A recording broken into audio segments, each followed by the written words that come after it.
Olá, boa noite. UFO realiza o primeiro Congresso dos Técnicos Administrativos em Educação. FIES tem 61% das vagas ociosas este ano. Cientistas políticos que vivem no exterior analisam a imagem do Brasil diante a atual política externa. E aqui no estúdio vamos conversar sobre essa temática que é destaque nesta edição. O Jornal da UFO está no ar.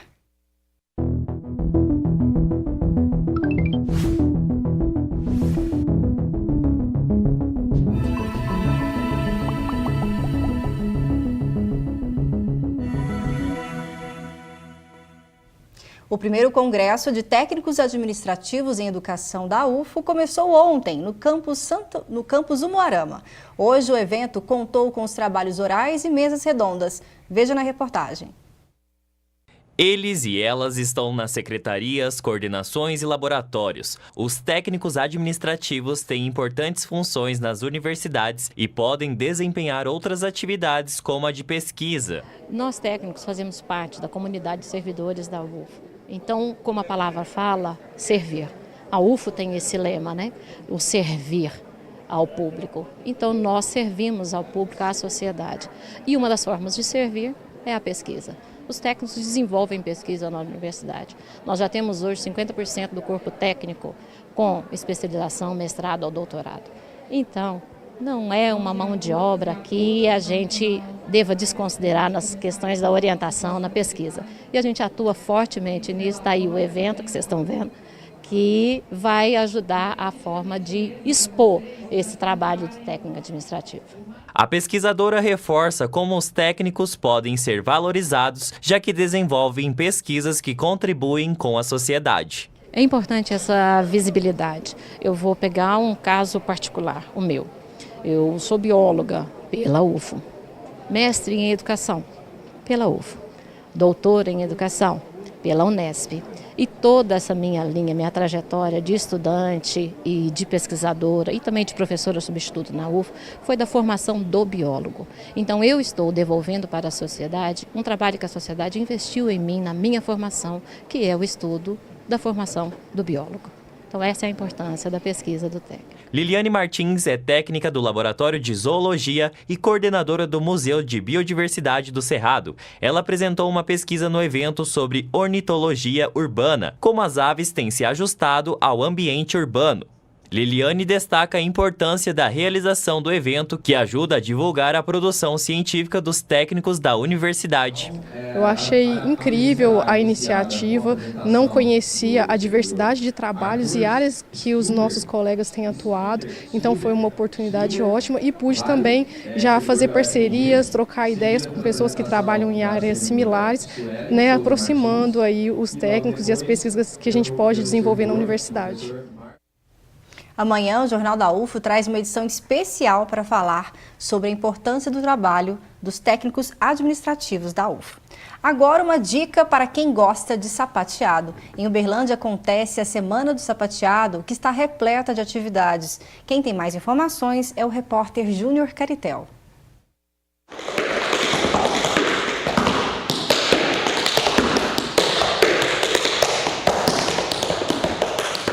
Olá para você que acompanha o Jornal da UFO. Bom, para você também que gosta de música, principalmente de sapateado, está acontecendo a Semana de Sapateado aqui em Uberlândia. Eu vou conversar agora com o Leonardo Sandoval, que é coreógrafo e sapateador, e vai falar para a gente um pouquinho do curso que vai acontecer no fim de semana aqui em Uberlândia. Bom, antes de começar, Leonardo, eu queria que você falasse um pouquinho do seu interesse pelo sapateado, quando que isso começou?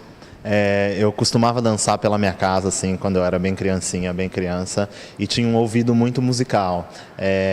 Meus pais primeiro me colocaram para fazer aula de balé clássico, e aí meu professor também de balé percebeu que eu tinha ouvido muito musical e falou, não, esse cara tem que fazer alguma coisa a mais. E sapateado é dança e música no mesmo lugar, né, no mesmo espaço, então eu me senti em casa. Agora vamos falar do curso. Como que vai ser esse curso que vai acontecer aqui, né, em Uberlândia?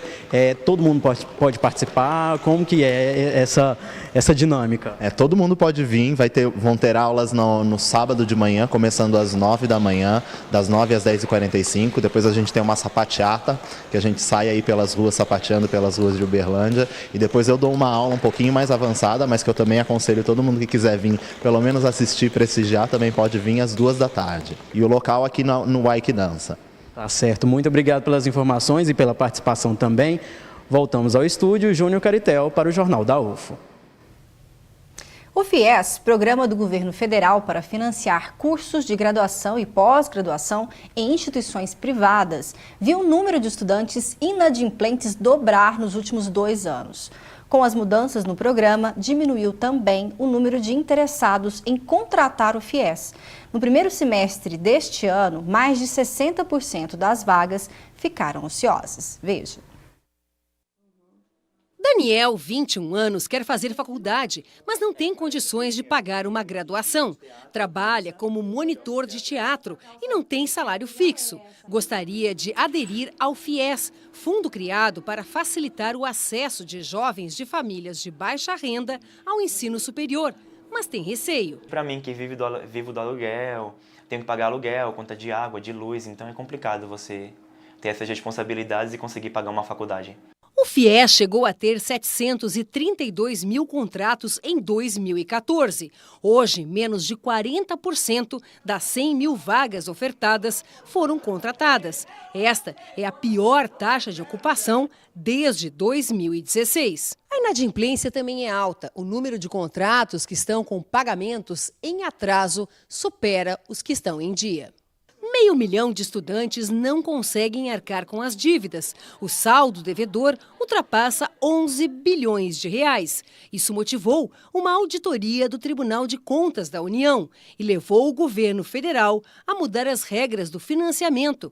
Desde 2018, o estudante começa a pagar o FIES assim que termina o curso. Antes havia um prazo de carência de 1 ano e meio. Este economista explica que as mudanças nas regras e o cenário macroeconômico geram insegurança entre aqueles que poderiam contratar o FIES. Ele lembra que hoje a maioria dos 13 milhões de desempregados no Brasil são jovens com menos de 25 anos. Nós temos um aumento muito forte do mercado de trabalho informal e é neste mercado de trabalho que essas pessoas que hoje estão deixando o sonho de estudar de lado vão se encontrar lá na frente. Então, para a gente poder sair dessa armadilha que a gente se encontra, que é de um país puramente exportador de commodities, para um país que produz bens mais tecnológicos, a gente precisa de pessoas que estejam aptas, precisa de pessoas que passaram pelo ensino superior, a gente precisa de incentivo. O que hoje, infelizmente, a gente não tem. O tema em destaque de hoje é a diplomacia no governo Bolsonaro. O que esperar da política externa e como fica a imagem do país e como isso interfere nas relações internacionais. A equipe do Jornal da UFO fez uma conexão com cientistas políticos que moram no exterior. Veja agora a análise da Mariana Borges Martins da Silva, que vive atualmente em Miami, nos Estados Unidos. E também a visão do Peterson Jandolfi, que reside em Coimbra, em Portugal. A recepção do governo Bolsonaro pelos americanos reflete a polarização da sociedade americana. Por um lado, você tem eleitores mais progressistas, ligados ao Partido Democrata, a mídia em geral, a academia, que vê o governo Bolsonaro com muita preocupação, sobretudo os riscos que o governo representa para as instituições democráticas brasileiras, a proteção às minorias e a proteção ao meio ambiente. Por outro lado, você tem os setores mais conservadores da sociedade americana. E para esse segmento, sobretudo para os eleitores latinos, com raízes na Venezuela e em Cuba, algumas políticas do governo Bolsonaro foram vistas de forma muito positiva, como o fim do programa dos mais médicos e o apoio aos opositores do governo Maduro.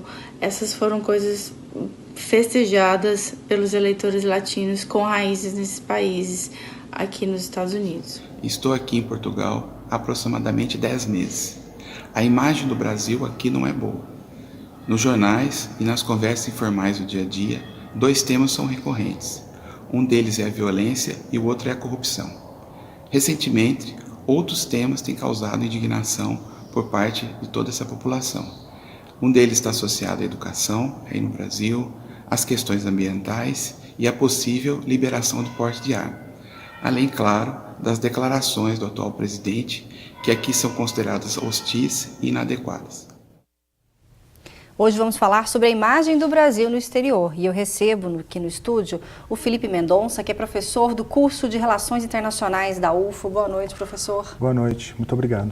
Eu que agradeço. E também o Benito Salomão, que é economista. Boa noite. Boa noite, bem, Patrícia. Benito? Boa noite, Felipe. Boa noite ao telespectador. Gostaria de começar primeiro perguntando para você, professor Felipe, quais principais acordos políticos que nós podemos destacar realizados até hoje pelo governo atual? Bom, o governo Bolsonaro é um governo muito complicado, né? Tem uma diplomacia que dá sinais complicados para a comunidade internacional. Né? A gente sabe que o Bolsonaro não fala em uníssono. Nós temos hoje um vice-presidente que atua de maneira diferente, dissoante do que o nosso diplomata, o nosso chanceler, o Ernesto Araújo, que é considerado pela comunidade como um pária, que é considerado pela comunidade como um sujeito que não fala lé com cré, né? Ele faz parte de uma ala do governo ligado ao Olavo de Carvalho, que tem mania de perseguição, né, que tem sérios problemas para entender o papel do país na comunidade internacional. Então, respondendo a sua pergunta diretamente, exceto em alguns setores isolados, como a gente ouviu aqui agora há pouco, daquela analista, o governo Bolsonaro é visto como um governo complicado, um governo que viola direitos humanos, é um governo que flerta com anticientificismo, porque não há um único estudo sério que mostre que o porte de armas é solução para qualquer coisa. Por exemplo, é um governo que flerta com teses anticientificistas, como, por exemplo, o nazismo de esquerda, ou como o aquecimento global não existe, e tantos outros absurdos desse tipo. Então, o Brasil não é mais convidado para fazer parte das grandes negociações internacionais, porque essa diplomacia emite sinais cruzados. E a única coisa que nós temos de efetivo é a aliança com outros sujeitos, outros governos muito complicados, como o governo Donald Trump, e como governos de extrema direita na Europa, como o governo da Itália, da Polônia e outros governos. Perfeito. Benito, você acredita que esse posicionamento religioso tem influenciado diretamente nas relações internacionais do governo com outros países? E como que isso afeta na economia? Olha, sem dúvida nenhuma. Em primeiro lugar, para a economia brasileira é muito ruim essa sinalização que o Felipe muito bem disse, a respeito dos novos rumos da nossa diplomacia. Tudo isso num mundo muito complicado, né? Um mundo que tem guinadas protecionistas de um lado e de outro, né? Uma guerra comercial que deixará sequelas, certamente, né? E existe um provérbio chinês que diz que quando os elefantes brigam, quem sofre é a grama, né? A guerra comercial de Estados Unidos e China tem repercussões muito sérias para o Brasil, porque são o primeiro e o segundo maiores parceiros da nossa economia em termos comerciais. E são grandes potenciais investidores também na nossa economia pela conta capital financeira, principalmente no que se refere aos investimentos diretos, que são investimentos em capital físico, né? Então nós vemos aí que a China tem desempenhado investimentos maciços na economia brasileira, sobretudo na integração do centro-oeste e do norte com o Pacífico, né, para poder levar a nossa produção, sobretudo a nossa produção agrícola, agropecuária, para o mercado deles. E os Estados Unidos têm investimento de fábricas americanas aqui e tal. Agora, recentemente, né, no começo do governo Bolsonaro, nós vimos a saída da Ford, né, o anunciamento do fechamento da Ford ser muito simbólico, né, ali no ABC. De forma que a imagem do Brasil para o investidor externo, ela não é boa. Ela não é boa. Ela era melhor com o presidente Temer do que é agora com o presidente Bolsonaro. A grande questão a se perguntar é o seguinte, né? Quem tem a imagem boa hoje no mundo?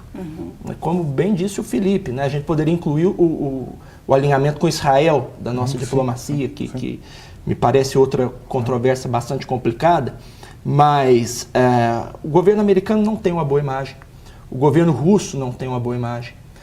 O próprio governo chinês tem ali os seus problemas, mas muito longe de ser os desastres que nós vemos aí na Itália, na Hungria, em próprio Israel e na América Latina, né? O fracasso do governo Macri, os problemas da Venezuela, né? Quem tem a imagem boa hoje no mundo? É difícil da gente fazer esse mapeamento. Tentar identificar. Mas essa questão da mudança da embaixada brasileira em Israel, né, de Tel Aviv para Jerusalém, seria um barril de pólvora ali?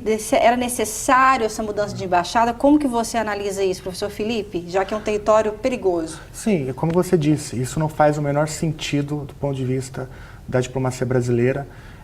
Só mesmo alguém muito desconectado, né, da realidade para sugerir uma mudança de embaixada como essa. Porque até então o Brasil estava neutro nessa história. É uma tradição da diplomacia brasileira, não é algo do Temer, não é algo da Dilma, do Lula, é uma tradição histórica da diplomacia brasileira. E o governo Bolsonaro tentou alterar essa equação, essa longa tradição brasileira de diplomacia, de não intervenção, de tentativa de pacificação da região. E aí o Brasil tira, né, para agradar a bancada evangélica, a bancada da Bíblia, principalmente ligada aos setores neopentecostais, diz que vai mudar a embaixada brasileira. Isso dá um sinal terrível, mas além disso, não faz o menor sentido do ponto de vista da economia brasileira, como o Benito estava falando agora há pouco, uma economia estrangulada e que depende e exporta para o mercado árabe toneladas e toneladas de carne. Então, se você tiver, enfim, 2 minutos para analisar seriamente o assunto, você sabe que isso não tem a menor condição de ser. Tanto é que o Bolsonaro teve que voltar atrás, né?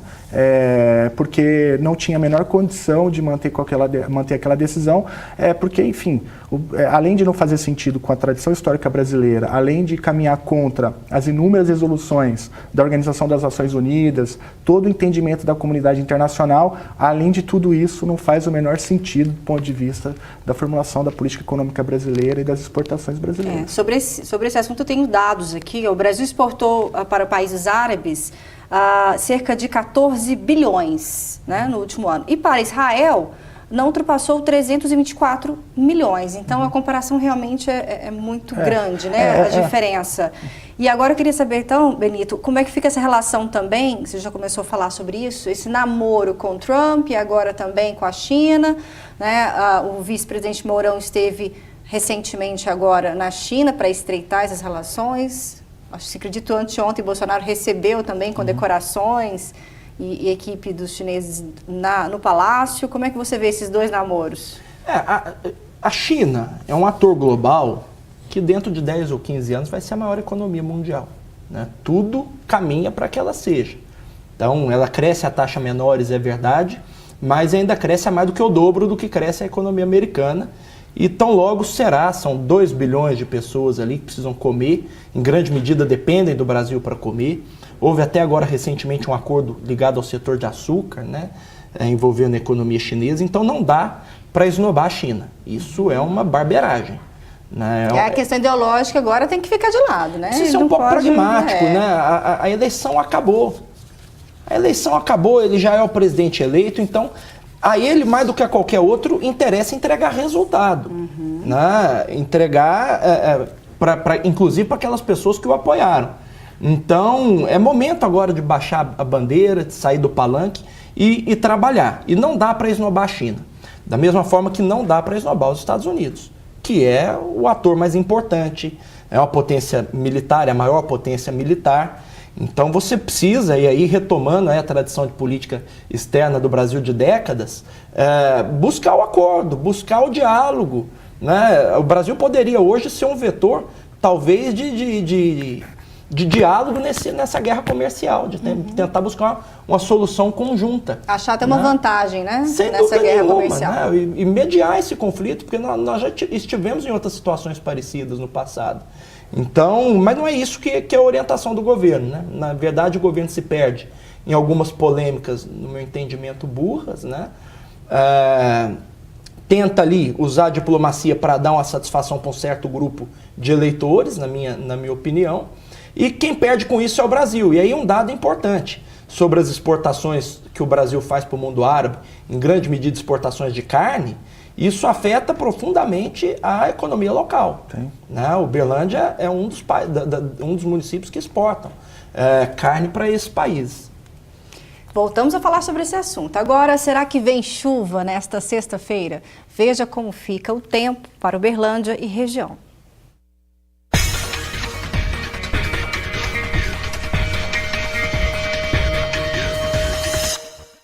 Pode chover em Uberlândia nesta sexta-feira. As temperaturas variam entre 15 e 23 graus. Em Patos de Minas, a previsão também é de tempo frio. Os termômetros podem apontar mínima de 15 graus e máxima de 23. Nesta sexta-feira, em Monte Carmelo, a probabilidade de chuva é de 80%. A temperatura mínima fica em 18 graus e a máxima em 27. Pancadas de chuva pela manhã em Ituiutaba. As temperaturas podem variar entre 16 graus e 28. Em Araxá também há possibilidade de chuva. A temperatura mínima prevista é de 17 graus e a máxima pode chegar a 28 graus.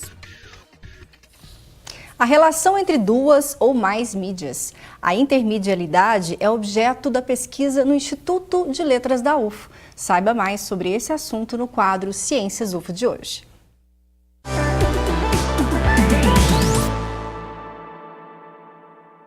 Intermedialidade, palavra grande que parece ter muitos significados. Esse conceito, como conta o professor do Instituto de Letras da UFO, Ivan Ribeiro, é utilizado para entender a literatura em outras mídias. O cruzamento entre o desenho, a imagem e o texto, né, ele é fundamental na narrativa gráfica. Então, os estudiosos de intermedialidade vão buscar o que ocorre nesse cruzamento e como a imagem nos traz elementos, né, que transcendem o próprio texto, ou que o texto não consegue dizer. Ivan e Leonardo iniciaram um grupo de pesquisa sobre mídia, literatura e outras artes em 2009. O programa abriu portas para a implementação de uma nova linha de pesquisa no doutorado em estudos literários da UFO. Hoje, o tema também é discutido na disciplina optativa, literatura e outras artes, que faz parte do curso de letras português. Há um interesse muito grande, né, dos alunos em pensar em literatura e outras artes. Num primeiro momento, todo mundo quer trabalhar adaptação, né, cinema, literatura, mas, na verdade, como vocês vão ver, não se resume só à questão da relação literatura e cinema. E essa relação também não se restringe à adaptação. Leonardo comenta sobre a interação do público com as recriações de obras literárias e o que é importante pensar sobre essas novas representações. Dentro da sociedade, né, pensando aqui o papel do curso de letras, que é formar professores, né, eu acho que essa linha de pesquisa e a possibilidade que se abriu com o grupo e as disciplinas que nascem daí, né, possibilitam que a gente forme professores com uma sensibilidade maior para pensar esses diálogos. Um exemplo de intermedialidade são as histórias em quadrinhos, que estão em alta graças às grandes produções cinematográficas da Marvel e da DC. Mas mesmo analisando só os gibis, é possível perceber aspectos da intermedialidade. Mas o conceito vai além das adaptações de filmes e séries, como é o caso da pesquisa de doutorado do Fernando, que recriou a obra Otelo de Shakespeare em uma performance de dança. E eu transformei essa tragédia Otelo, traduzi essa tragédia Otelo no meu trabalho artístico que chama-se Circuito Iago. Então eu pego esse texto literário e transformo ele em dança. Então, eu faço escolhas nesse texto literário, eu leio esse texto literário, faço escolhas, vejo o que tem ali naquele texto literário que eu escolho traduzir em dança e transformo essas escolhas em dança. Então, eu costumo falar que o Circuito Iago, ele trabalha nessa relação de 3 elementos. O meu olhar sobre a obra literária, que é o Otelo de Shakespeare, o meu trabalho com dança contemporânea, que está entre a dança e o teatro, e eventos contemporâneos que eu considero trágicos. Então, a partir desses elementos, eu crio o meu trabalho de dança.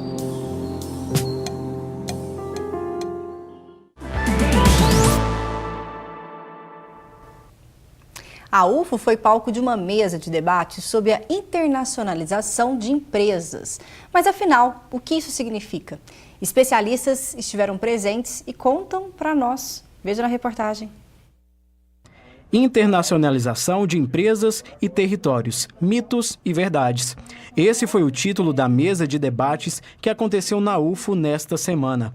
Ouvindo esse tema, até imaginamos que é algo bem complexo, mas, pelo contrário, é fácil de entender.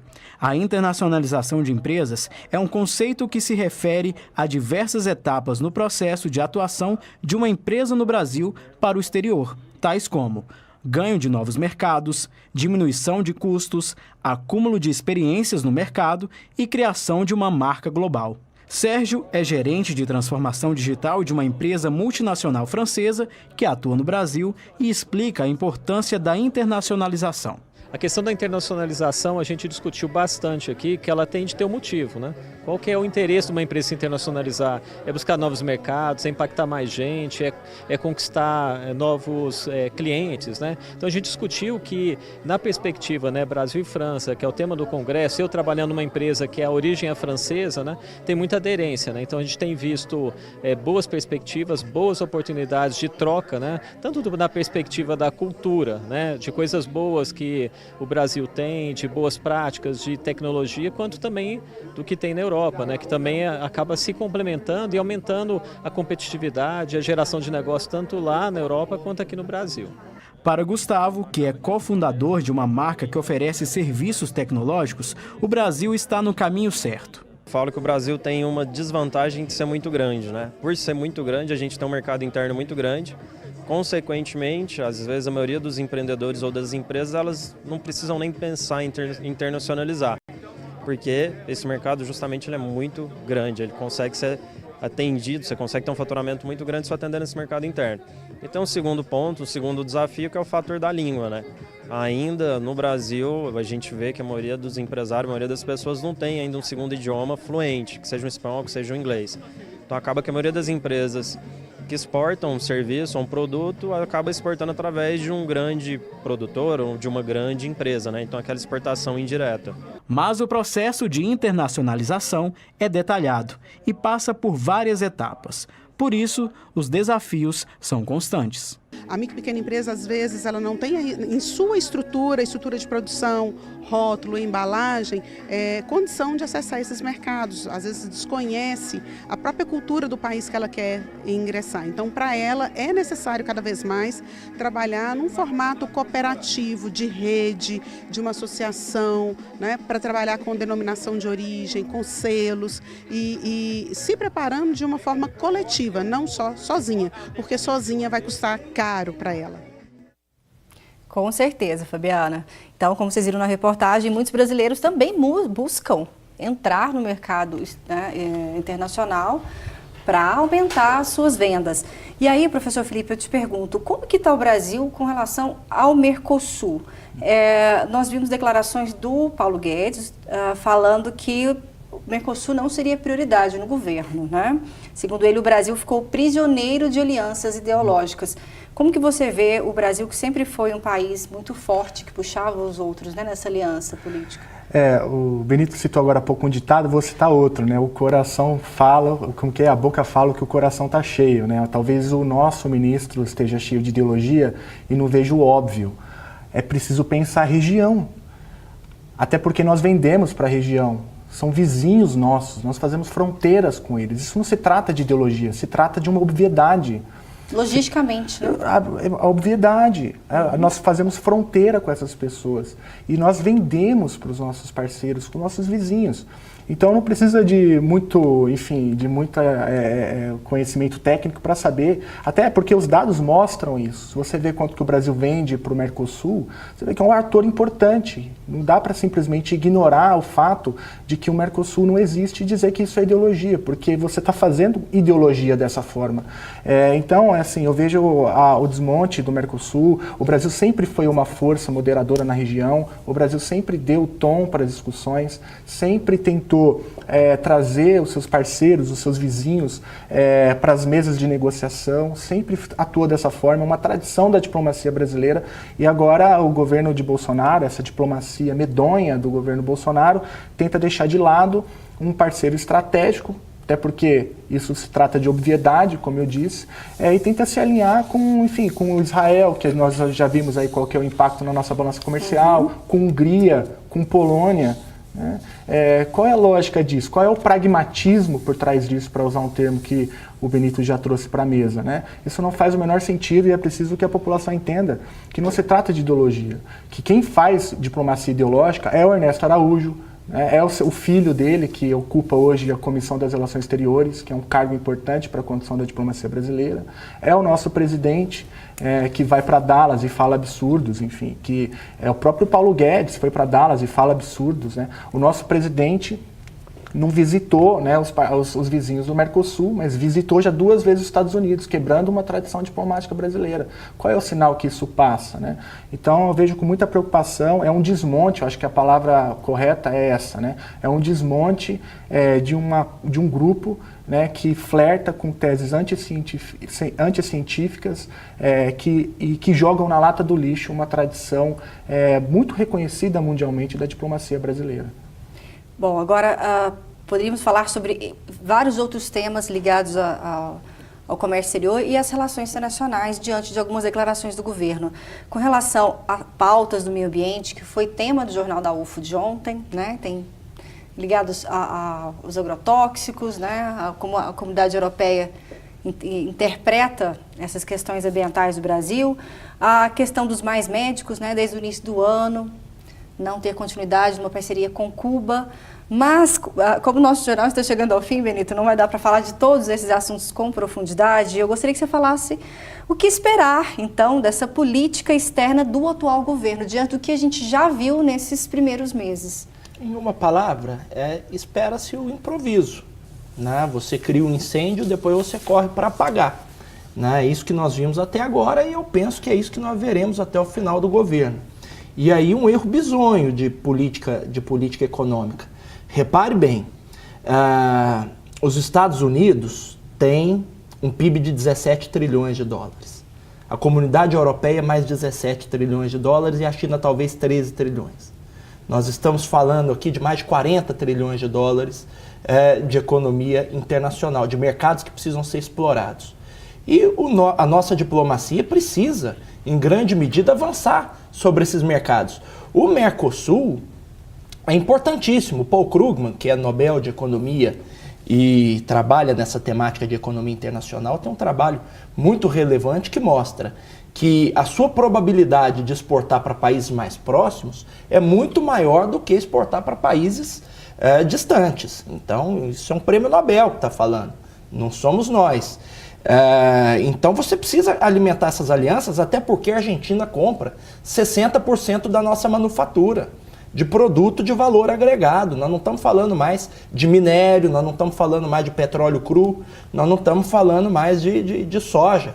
Nós estamos falando de manufatura, nós estamos falando do Parque Industrial de São Paulo e do restante do país, óbvio. Então, o governo precisa se atentar a isso antes que seja tarde, né? Porque a manufatura chinesa está entrando mais barata no mundo inteiro, né? Não sei se nós temos hoje condições de competir com ele em vários desses setores. Né? E aí você vai esnobar o Mercosul, você vai esnobar o Uruguai, o Chile, a Argentina, o Paraguai, países que estão aqui na nossa fronteira, como bem disse o Felipe. Acho que isso é uma barbeiragem também em termos de política econômica. Muito obrigada por compartilhar conosco a sua visão, viu, Benito Salomão? Espero receber novamente aqui, mais vezes no Jornal da UFO. E também, professor Felipe Mendonça, muito obrigada, viu, pela sua participação. Obrigado. O Jornal da UFO fica por aqui. Obrigada pela sua audiência. Tenha uma excelente noite e eu te espero amanhã. Tchau.